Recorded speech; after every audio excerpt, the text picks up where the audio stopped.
Now, to take a further look at these latest surprising developments, we have with us Dr. Jung-yeop, a research fellow at the Sejong Institute. Dr. Woo, thank you for joining us today. Thank you for having me today. Now, we just heard in that report what the Max Thunder drills are, and North Korea has cited these drills specifically as to why it called off today's high-level talks with South Korea. But can they be considered serious enough for Pyongyang to take this kind of action? As we just heard from the report that North Korea had said that, and Kim Jong-un himself said that he understands the nature of the joint military drills from South Korea and the United States.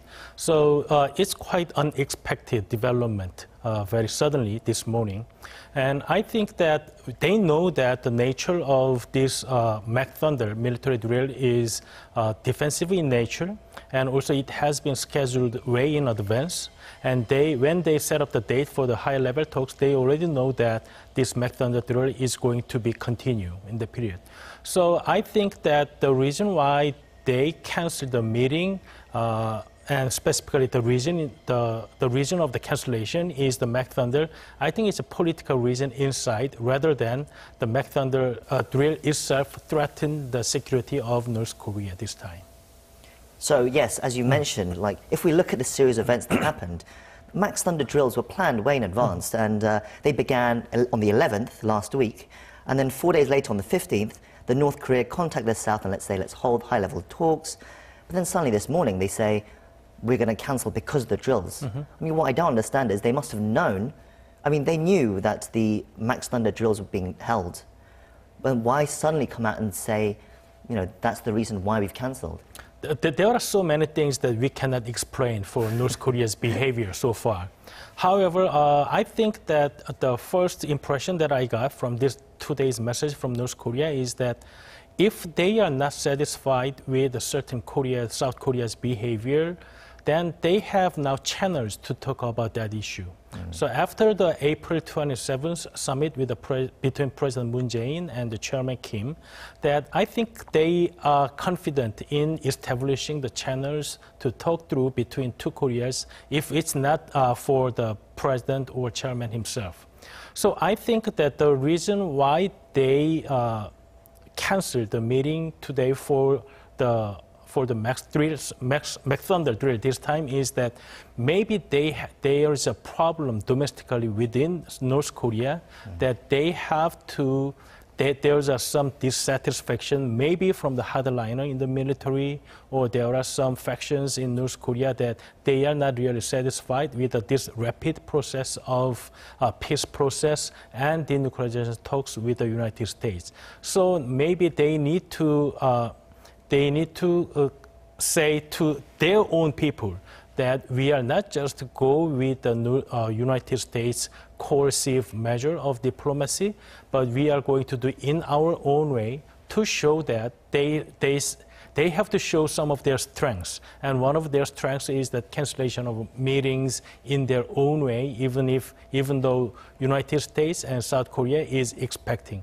So I think that Max Thunder drill itself is not a bigger problem for them, but talking with the inside domestic audiences, especially for the power elites from the military, is bigger concern, I guess. So I think that is why they use these military drills to cancel the high-level meetings this time, because there might be some dissatisfaction from the high-level elites in military. So I think that even though it looks very unexpected and surprising for us, but we have to see that what's going on inside North Korea. So then South Korea and the US have said they were going to carry on the Max Thunder drills despite these developments. But then how will North Korea react to that with South Korea continuing the drills? As you said, it might be a domestic issue. If South Korea continues the drills, then don't they have to continue reacting this way and not continue these kind of high-level talks with South Korea? I really don't think that they are going to cancel everything because of these Max Thunder drills. So probably South Korea and the USFK is going to make an announcement that this is like annual pre-planned military drills and defensive in nature. It's not going to threaten North Korea's security. It's only for enhancing the ability of our pilots, and it also enhance the interoperability between South Korean Air Forces and the U.S. Air Forces. So by taking this message, then North Korea is going to say that they can understand and they can come back to the talks. So they need some like political message that can save their face. So they're showing that they're against it, but it's not going to derail the reconciliation process between the two Koreas. I guess that's what you're saying. Yes, I think that this is not serious enough for them to cancel everything. So they need something that they can come back. So I think the South Korean government is going to prepare that kind of message for North Korea to come back to the table. Okay. So later in the day, there was another development. North Korean state media reported comments by the regime's foreign minister, Kim Kye-kwan, who said that if the US tries to force North Korea into a one-sided or unilateral demands to denuclearize, then the North would have to reconsider the summit talks. Now, after all this progress towards talks, why this sudden change? Is this more just about showing face? I think, again, this is also for the domestic audiences in North Korea, because we have seen the report that Secretary of the State of the United States, Mike Pompeo, visited very recently in Pyongyang with a lot of working-level government officials. That means that there has been some positive progress between the United States and North Korea. But Kim Kye-kwan cited John Bolton and so-called Libyan model. I don't think that kind of model is being discussed between North Korea and the United States. If North Korea feels that they are pushed too hard by the United States, I don't think that Secretary Pompeo would say that the meeting went very well. So I think that since many people in North Korea were excluded from the talks between the United States and North Korea, their information about the progress between the US and DPRK is very limited. So there might be some criticism from within North Korea that North Korea gives it up without getting nothing from the United States, and North Korea is pushed too hard by the United States. So I think North Korean government has to send a message to its domestic audience that we are not just pushed hard by United States, and the deal that we are going to get is not what US wants, it's what North Korea wants. So I think it's the kind of step that they have to take to make their people to believe that North Korea is continuing in its own way, not by the push by the United States. I guess that makes sense with this next point I'm going to make, which is that Kim Kye-kwan, the North Korean official, also railed against suggestions by Washington's Secretary of State Mike Pompeo that the US would be willing to facilitate private economic investment into the regime if it denuclearizes. Now, the Vice Minister said that Pyongyang has never had any expectations of such assistance from the US and that it would never make any deal to do so.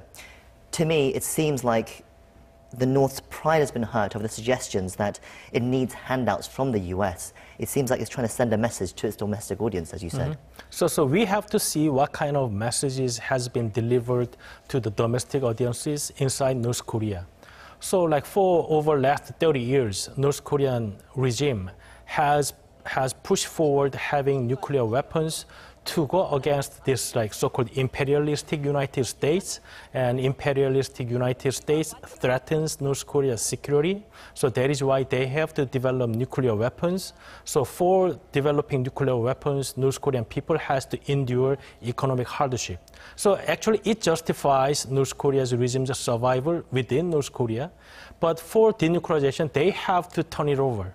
All the rhetorics that they have told their own people. So to get economic benefits from the United States, so North Korea is going to give up its nuclear weapons. It it's very difficult for North Korean regime to sell to its own people.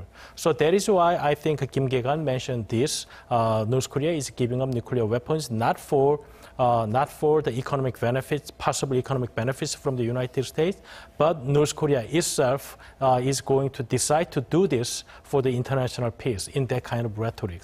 So this is the kind of step that North Korea is going to convince its own people domestically. So I think we are going to see this kind of messages in the future as well.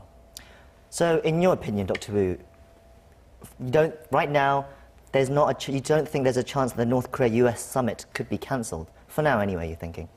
I think that today's development does not indicate that North Korea is serious enough to cancel the meetings with President Trump in June 12th. So we have to see, but I think that at this stage, it's unlikely that North Korea is really going to cancel the meeting between Trump and Kim in June. Before June, next week, North Korea invited foreign journalists to come witness the dismantling of its nuclear test site. Can we expect this meeting then to be still on, to have the foreign journalists still go to Pyongyang nuclear test site, do you think? I think, again, my answer is we have to see, because we never know what North Korea is going to do. But I think that the current development between the United States and North Korea, I think that North Korea is in the path of denuclearization. The question is how complete it will be. But it will be better for North Korea's survival and North Korea's economic status to continue have a discussion with the United States. So I think that is why that it is unlikely that North Korea is cancel all the series of meetings. So we don't know yet. We don't know yet about the shutting down the nuclear test site, because it's a unilateral move by Kim Jong-un during the summit with the President Moon Jae-in. So maybe they can cancel the events next week, but they can still show it later if the certain atmosphere has changes in Korean Peninsula. So maybe they want something in exchange for the shutting down of their nuclear facility, and they want to get some more positive things from the international community. South Korea has said it will request further information from North Korea over why they cancelled the meeting and other developments that's happened over the last 24 hours. But how does Seoul now have to act on this very delicate time? Where does Seoul go from with North Korea on this? So probably that North Korea wanted to send a message that it's not done deal yet. So United States Secretary Pompeo mentioned that we can give some kind of economic benefits to North Korea if North Korea denuclearizes itself. And it sounds like North Korea already agreed to denuclearization, and U.S. is ready to give some economic benefits to the North Korea. So we have to be very careful about sending message to North Korea that we thought it's a done deal. So I think that to continue and to get much more positive behavior from North Korea, that we have to approach this issue that it's not done yet. So if North Korea feels that South Korea and the United States think it's done, they are going to maybe sabotage, or they are going to spoil it. So I think like President Moon Jae-in said before, that we have to do like we are working on the very thin knife. So a small hiccup for now. We have to wait and see how it progresses, but we're still on the right track, I guess. I guess we are on the right path. Thank you. That's all we have time for today. Thank you for coming in today. Thank you.